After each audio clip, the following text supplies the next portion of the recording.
The Art of Procrastination, the hidden face of delaying time.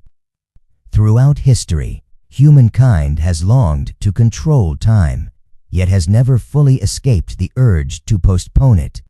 Today, procrastination is often seen as a weakness, a failure, or simply laziness. But in reality, it is a much more complex and multifaceted phenomenon. From another perspective, procrastination is not merely avoidance. It can also be a way of thinking, coping with emotions, and even a creative preparation process. For this reason, procrastination can be studied not just as a habit, but as an art. 1. The psychological foundations of procrastination. The roots of procrastination lie in the human mind and emotions. Often, we postpone a task not because it is difficult or boring, but because of how we feel about it. Psychologists generally define procrastination as a form of avoidance behavior. Fear, feelings of inadequacy, the possibility of failure, or perfectionism are the main factors behind it. Fear. The larger a task appears in our minds, the harder it becomes to start. Perfectionism. The anxiety of "what if it's not good enough?" prevents action. Instant gratification. Escaping from duties and turning to short-term pleasures is a mental trap.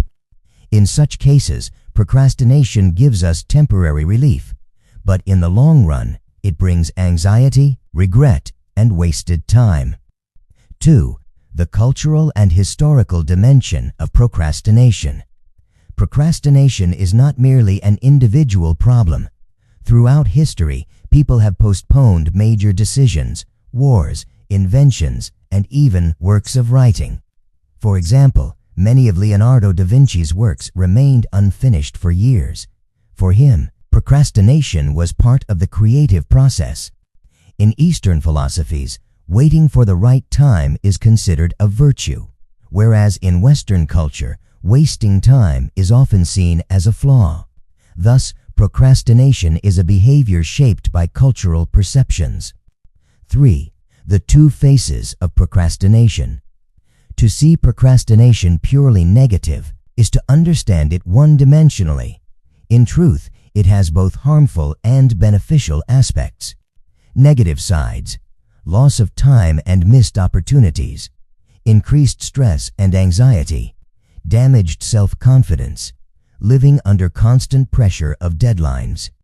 Positive sides: avoiding rushed decisions, allowing mental preparation for more creative solutions, escaping unnecessary or trivial tasks, contributing to reflection and inner growth.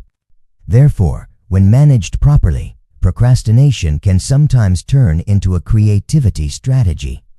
5. How does the art of procrastination work? The word art here implies a conscious choice.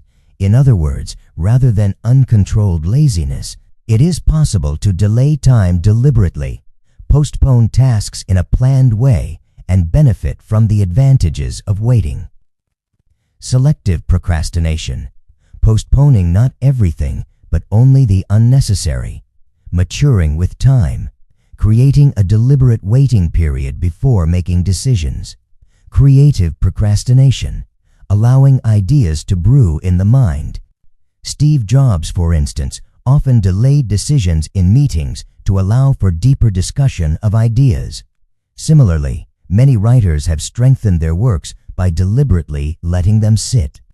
5. Practicing the art of procrastination. To manage procrastination effectively, the following steps are key. Awareness. Knowing why you procrastinate is the first step to solving it. Prioritization. Choosing what truly matters and letting go of the trivial. Micro steps. Breaking down large tasks into small, manageable parts. Time blocks. Dedicating certain hours solely to one task. Enjoying the wait. Seeing procrastination not with guilt, but as a conscious chance to breathe. Conclusion. The aesthetics of procrastination. Procrastination often feels like a burden, yet it has a natural place in the workings of the human mind. Like art, procrastination also has a form and meaning. Unchecked, it can consume our lives, but when consciously directed, it can deepen thought, nurture creativity, and contribute to better decision-making. In short, procrastination is not merely a weakness, it can be a form of wisdom and an art of living when managed well.